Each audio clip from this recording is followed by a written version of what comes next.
Hey everyone, welcome to Locked On Lakers for Friday. Brian Kamenetsky and Andy Kamenetsky. Andy, early reports have Anthony Davis out for at least a couple of weeks. We'll talk about how that impacts the Lakers' attempts to get at least to a better spot in the play-in tournament. Plus, does this show that it's time to move Anthony Davis this summer, if at all possible? The Lakers have some big choices to make about their future. We'll talk about all of it next. You are Locked On Lakers, your daily Los Angeles Lakers podcast. Part of the Locked On Podcast Network, your team every day. I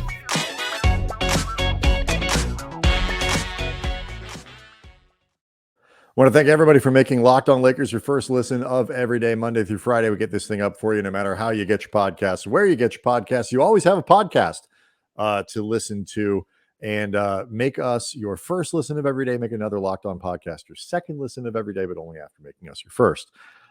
So we'll get to Stephen A. Smith at ESPN, who had some pretty interesting comments that actually came out before Wednesday's injury to Anthony Davis that looked at durability, it looked at performance, and Stephen A. came to the conclusion that the Lakers really ought to look very hard into trading Anthony Davis over the summer. And I think, Wednesday's injury kind of frames that question again. So we'll definitely get into that debate. But first, Andy, let's talk about what we know, at least for Friday, about this injury. Dave McMenamin and at ESPN reporting that the Lakers expect him to miss at least 2 weeks following the injury on Wednesday against Utah. I don't know about you, Andy. I feel like at least is doing a lot of heavy lifting here. Well, I mean, the Lakers said they're just going to evaluate him when he comes back, like everybody comes back from the break. I mean, for what it's worth, the way Dave phrased this, it sounded just as much like it could have been a source close to Anthony Davis as opposed to what the Lakers are expecting. Mm-hmm. But either way, I think you are correct that it is always the safe bet to err on the high side of an Anthony Davis absence and just allow yourself the pleasure of being happily surprised. Right. And it's also too, it's an important distinction. At least means don't expect him to, don't expect him to come back any earlier than that. Don't expect it to be 2 weeks. 2 weeks is just the beginning of when people think at this point he might be able to come back. The Lakers scheduling an MRI for Anthony Davis on Friday, and no results for that. I'm not even totally positive they'll update the media going into the holiday and the All-Star break weekend. No, we'll just look for the leaks. Yep. So let's say for a moment, let's go crazy here and say that it takes 3 weeks for Davis to come back, which would be a pretty decent result given what we saw from it would take me 3 weeks to stop crying from that ankle the way it turned. When your leg is shaped like an L in the wrong way, it's not. I mean, it's not good. And there were reports that the ankle swelled up immediately after the game. It takes it did. Those things hurt. Ankles take a long time, even for these sort of guys who have access to all kinds of therapy and whatever. All the tape in the world. Yep. Let's just say for a minute that it does take 3 weeks. At least only adds another week to it. The Lakers come back on the 25th, a week from tonight, a week from today against the Clippers. So he's out that game. He comes back. He would miss Sunday the 27th against the Pelicans. Team that's chasing the Lakers. I'm about to say a team that's chasing them. He would miss March 1st. That's the following Tuesday against Dallas, a team the Lakers are theoretically chasing. If you have pie in the sky, aspirations. They might be chasing them, Brian, if the Mavericks lap them again. Right. They might get a little bit closer. For those holding out hope the Lakers could get out of the play-in tournament, they are indeed chasing the Dallas Mavericks. And this is a critical one. Thursday, March 3rd, the Lakers play the Clippers again. So that's 2 games against the Clippers and 1 game against the Pelicans, team that's chasing them, 2 that they're trying to chase for that 8 spot in the Western Conference, which would get them into the part of the play-in, Andy, where you only have to win once as opposed to twice. Or you also get 2 opportunities to win 1. which is equally important. Yeah. So, right, you just got to win one game. So this is not good. I'll even frame it a little more. The Lakers don't have that many home games left. 3 of them come right after the break. Then they play the Clippers, and then they got the Warriors, play technically a road game. And then they get the Warriors on March 5th, another home game. Anthony Davis could miss half of their remaining home schedule, basically, by the time he comes back, even if he only misses 3 weeks. This is unfortunate timing. Fortunate that he'll only, he gets the week to try to heal, but unfortunate in who they play when he comes back. I mean, the Lakers are going to be in the same situation whether they had AD or not, which was their margin for error was exceptionally small. They also showed against Utah, and I know that people love to throw around the fraud idea with Utah, and everybody is waiting for the inevitable Utah meltdown in the playoffs, but they have been playing well of late, and they are won 6 in a row heading into Wednesday's game. They're a legitimately quality team, whether you think they're championship caliber or not. And I'll fall into the not category. But either way, they're good. If the Lakers play the way they played against Utah in that win or Golden State in that loss, where if LeBron had just played, it's weird to say, semi-competently in that fourth quarter against the Warriors, Lakers would have won that thing probably pretty easily. If they play like that, even without Anthony Davis, they will give themselves, I think, an opportunity against most teams, and certainly, Brian, the ones that you listed, because the Clippers, they've been performing admirably, but they are not a good team right now, and they just lost Norm Powell on top of Paul George and Kawhi being out, and the other guys who keep going in and out of the lineup.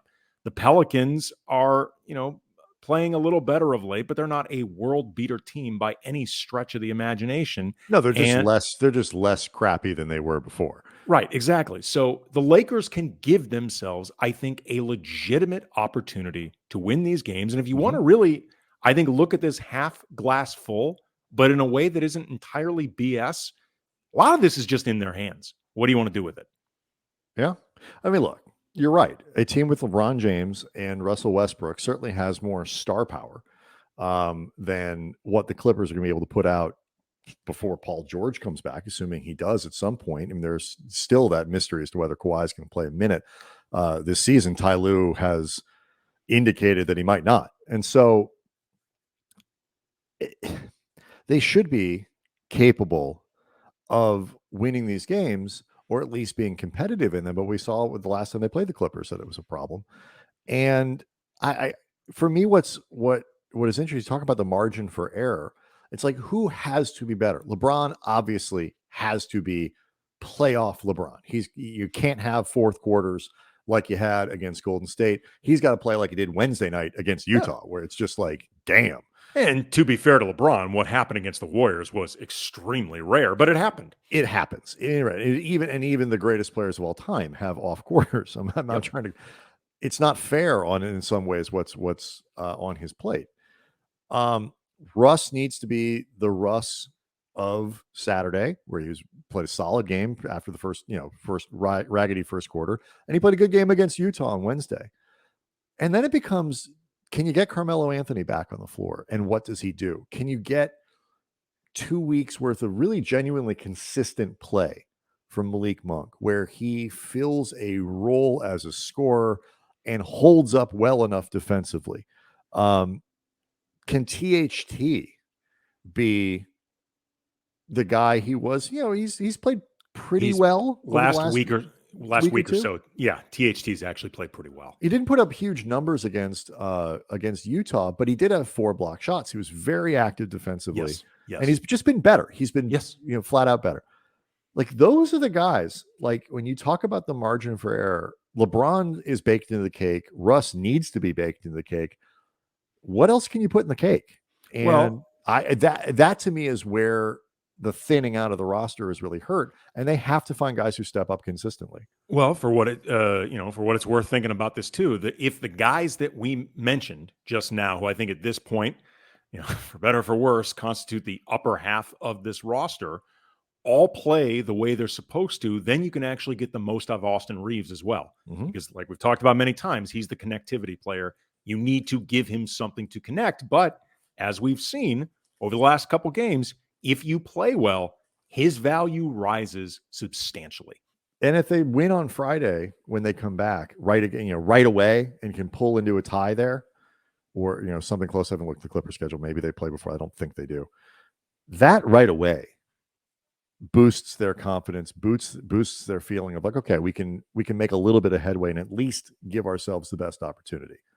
For what it's worth, I've said this a few times as the caveat because there's so much caveat that goes along with this season. Their headspace over the last week has been demonstratively better. Mm-hmm. See what it means. All right, let's get into that larger question though, because it's less about what Stephen A. said specifically about Anthony Davis and whether you agree with his take or the specifics of whatever, but it is an interesting question. Based on performance, based on durability, there really are legitimate questions as to whether or not the Lakers are smart to build around Anthony Davis going forward, particularly once LeBron is done. The flip side of that is moving on from Anthony Davis and trying to stay competitive at the same time is really challenging. We'll talk about that next. Locked On Lakers brought to you by BetOnline. Football now done for the season, but basketball still in full swing for both the pros and college hoops.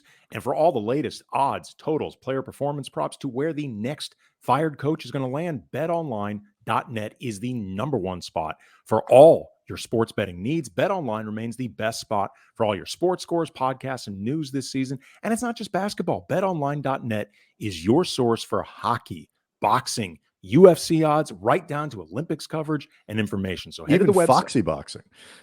I don't even know what that is, but I'm sure if there are lines available. I don't think they do that anymore. It was a thing. Well, it was a thing in the 80s. It sounds to me, Brian, like something PETA would have boycotted.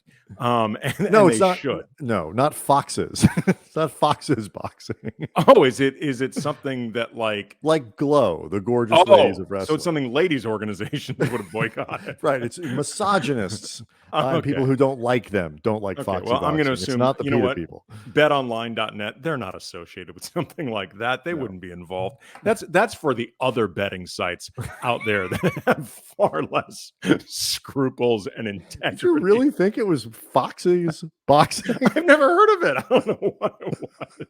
All right, so head to the website today. Use your mobile device. How do you even get them to do that?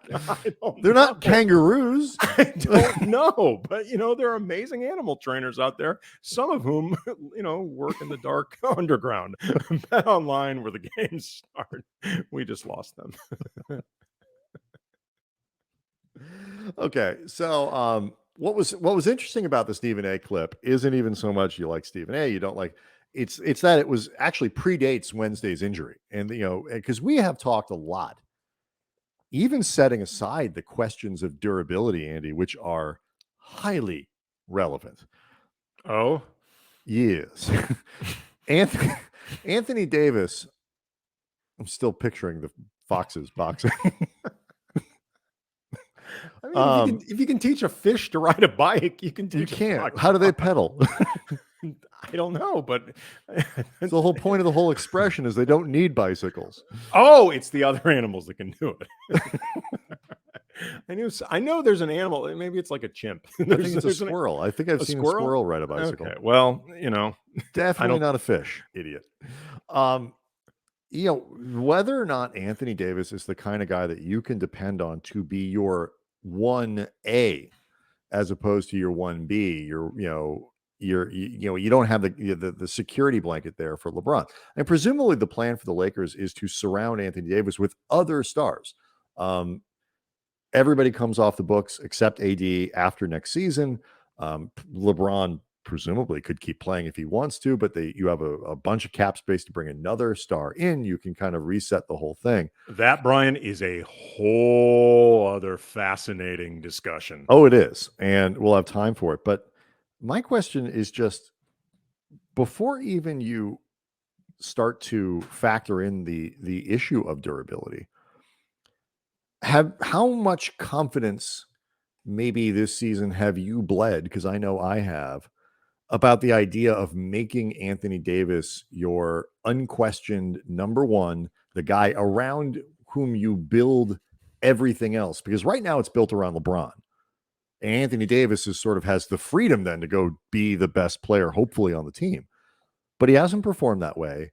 And when you take away the security blanket at some point, what happens? Well, to answer your question, Brian, I don't feel good about it, in part because it really should not be built around LeBron to the degree that it still is. Like, it's going to be built around LeBron in the sense that LeBron is the best and, the best at organizing the offense, the best at being like that heliocentric presence for this team. And, I've reached the conclusion that in some respects, LeBron teams kind of become a victim of LeBron's greatness because there's just no way to replicate a lot of what he does. So that drop off when he isn't playing is just going to be enormous, no matter who tries to pick it up. But that said, though, AD was actually supposed to be, at least in our minds, heading into this season, the most impactful player on this team in terms of both sides of the ball, in terms of the guy that you really feel like leaves just that devastating mark. You saw it when he came back initially from that knee injury. It's a few games worth. But it didn't last. No. And putting aside the issues of what it takes for AD to reach a place mentally and with his approach where he goes out there with the idea of everybody, and I'm including you, LeBron, get on my back. Like, I'm going to be the one that more often than not carries us as a team. Like, I'm going to be the guy more often than not that you feel like is the force that has to be reckoned with the most. And LeBron, you just sort of guide it. You steer it. Again, with like the driver car metaphor. Even if AD reaches that place, you don't feel confident about him actually staying on the court to make good on it. I mean, the sample size at this point is massive. Like, the Lakers got really fortunate the year that they won the championship. That was Anthony Davis's not just healthiest season as a Laker, may have been like the healthiest season of his career or among them. Well, and he also got 3 months to heal up. Yeah. I mean, that makes a difference. It's yay pandemic. Silver lining.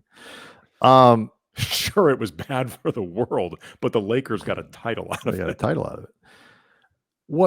What I think is so fascinating about all of this is just too, it's like, what do you, it's hard to do better, like even when you're disappointed at Anthony Davis when he's on the floor. I mean, and by the way, it should be noted, he was having a really nice game until he got hurt on Wednesday.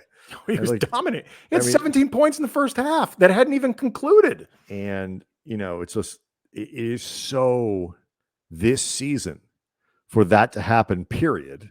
But then for it to happen in a night where we were like, well, we spent the whole, lead up to that game on Wednesday talking about how you could legitimately start to feel differently about this team, that, they have a real puncher's chance. If LeBron has a great game, if Anthony Davis has a great game, and they show up and play a good game against Utah, and kind of all those things were happening. And then he gets hurt. And so when you talk, there is a small handful of people, if you're going to go with the transcendent star model, and not every team is doing it exactly the same way now, but you're going to go with the transcendent star model and 2 of those guys, 3 of those guys, whatever it is, and figure out the rest. That seems to be how the Lakers like to do it. There is a very small handful of people that you can look at and say, that guy can absolutely be the best player on a championship caliber team without having to make your 2 through 8 really effing good. A lot of players can be, if your second guy, third guy, fourth guy, fifth guy are really, really good. But, as we've seen this year, when you make a top heavy roster, you are relying on your stars to be awesome all the time. Brooklyn this year was relying on their stars to be awesome and available. And we saw what happened when they're not. He's not that guy. He's capable of it, fully capable of it. But I still don't think he's actually shown the ability to be that guy for an entire year. Not here.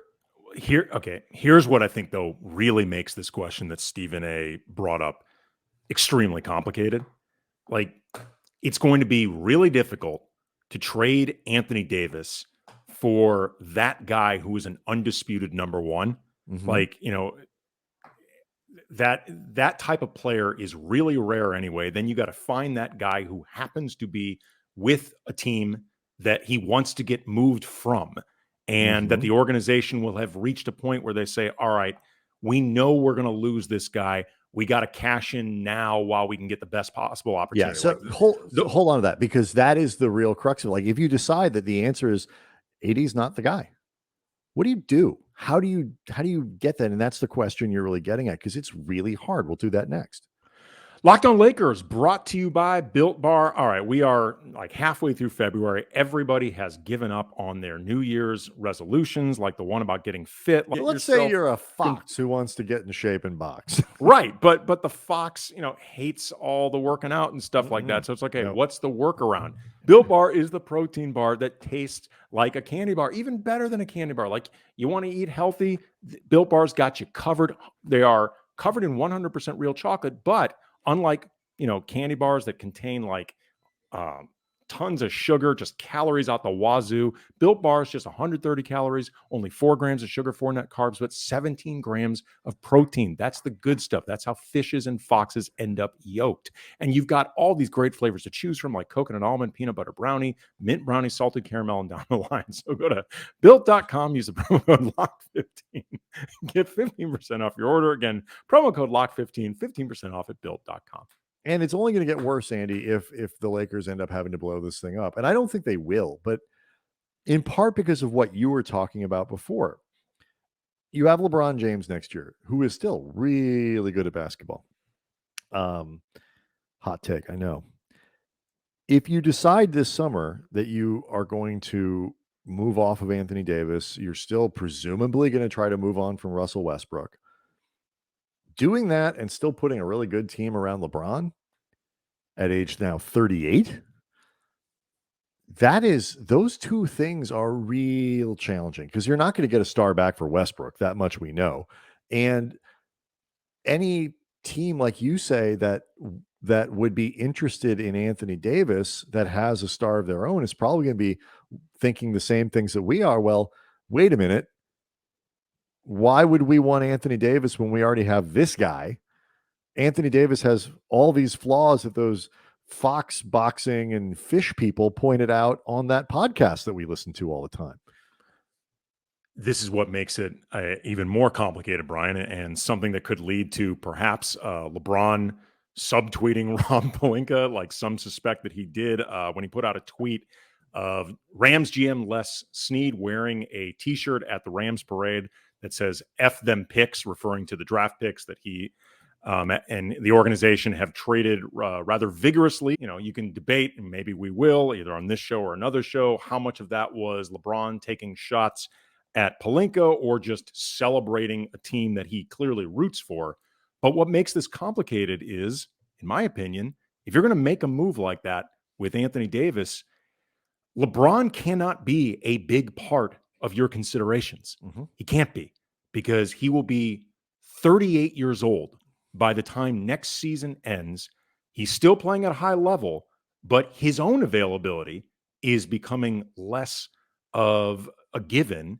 And honestly, you don't want LeBron on this team much longer if it requires building around him. So you have to, Anthony Davis was supposed to be the guy that helped LeBron win, but also that bridge to the future. So any move you make involving trading Anthony Davis has to be, in my opinion, first and foremost about what comes next, as opposed to what is happening right now. Because he's the only chance you have. You're essentially, you're essentially saying you got to move on from the LeBron era a year earlier, 2 years earlier, whatever. You have to risk it. You have to risk it.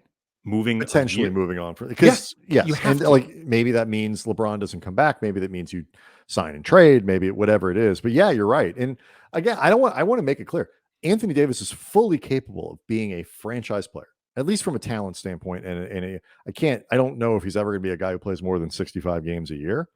But that makes it difficult to be. If that's Anthony Davis in his prime, that's also a trait that's becoming increasingly common across the league. But I think that it's a great point. Like, you have to be willing to move on from the LeBron era early, because LeBron, if he is subtweeting Les Snead, is doing it because he does not care about the 2027 first round pick. He won't care this summer about 2027 and 2029. Those are not his problem if he is on this team. No, I mean, they're his problem, I will say, and I'm bringing this up just because I think a lot of people talking about this overlook this part of the equation. They are his problem in the sense that those picks are, among the few weapons that Rob Pelinka has to actually bring in talent around him. So they do represent opportunity for LeBron, sure, if not literally in 2027 and that's the point. That's the point I'm making. It's that it's not that he doesn't recognize their value. It's that he doesn't care about their value as actual human beings that they might draft in 27. No question. Doesn't care about that. You could argue Rob Pelinka may not care about that, depending on how secure he feels about his job. I mean, do you feel confident Rob's going to be here in 5 years? Yeah, I will say this. This is not a team that always has a history of churning through people in the front office.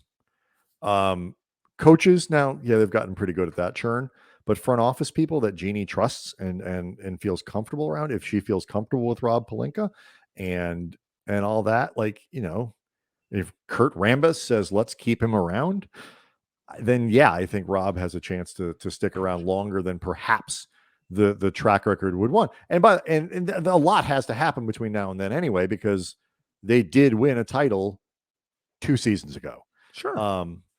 I'm just saying his tenure has been all over the place. It has. Sure. And there could start being external heat if things continue like this. That's all I'm saying. No question. I just, in a different organization, I think the answer might be different, just because different organizations, I think, handle this stuff differently. Is there somebody out there that Jeannie knows better than Rob? Would they hire Magic again? It was not a jokey question. Anyway, continue. They totally would bring him back. Might. They actually might. 100% they'd do it. Yeah. I'm not calling for any of this. I don't know what they do. I don't think they will do this. I think, when you have Anthony Davis and LeBron James and things have gone wrong, you just try to fix it, because it's going to be hard to do much better. Even if you try to actively trade and you shuffle the deck chairs and all that kind of stuff, Anthony Davis is still an amazingly good player, and LeBron is still amazingly good, and doing better is almost impossible. It's just one of those deals where you start to look ahead and like, well, they have very little flexibility this summer, some of which they might have to use to get off of the Russell Westbrook contract and try to find something that fits better. It doesn't leave you with much after that. So if you're worried that it didn't work this year, it's not going to work again next year, which is reasonable, and you're just setting yourself up for this sort of future failure and future failure and future failure, you got to figure out what to do and at least have the sort of the fortitude to look at it. And I think Stephen A was making a very reasonable point, if perhaps soft pedaling the challenge of it. Well, okay, here's the thing. Maybe there is a way that the Lakers can thread a needle where they move Anthony Davis for a guy that is not truly a number one, but a 1A, like a Paul George type, that eventually becomes the lure for like a Kawhi Leonard type when the Lakers the following year have a lot of cap space. And that guy who is like a top 7 to 12 player, obviously really good, obviously somebody that could be an important part of a championship team, is the lure that brings in 1 or 2 other really high-end players. Like, there's a way to maybe do that, but that is a potentially dangerous game. It's really hard. It's really hard. You've made this point a lot, and we'll have plenty of time to talk about it certainly next week and probably over the summer. It's really hard to rebuild and stay good. Yep. Very few teams can manage that balancing act. You can make a very strong argument that if you're going to trade Anthony Davis, you are better off just allowing yourself to rebuild entirely. But another complicating But factor you got to get is, stuff because you don't have anything to rebuild with. well, You don't have any right. picks. Well, that's what you So- would do with Anthony Davis. The complicating factor with that, though, Brian, before we go, is it is something the Lakers never do. They hate it. Yeah, that's not how they do it. So these are fascinating days, and we're spitballing here. And again, I don't think they'll do these things. I don't think necessarily even that they should, just because it's a tough situation. It's imperfect, but the alternative isn't necessarily better. And for anybody who says, "Oh yeah, you could," no, it is very difficult. But they're in a pickle. They're in a real difficult spot, and we'll find out hopefully a little bit more about Anthony Davis and when he might come back, what the Lakers will look like in the springtime, heading into the play-in tournament, and all this other stuff. Locked On Lakers on YouTube. Make sure you subscribe, and we're gonna have shows during the All-Star break, so make sure you're still tuning in with us, and we really appreciate it. Have a great weekend.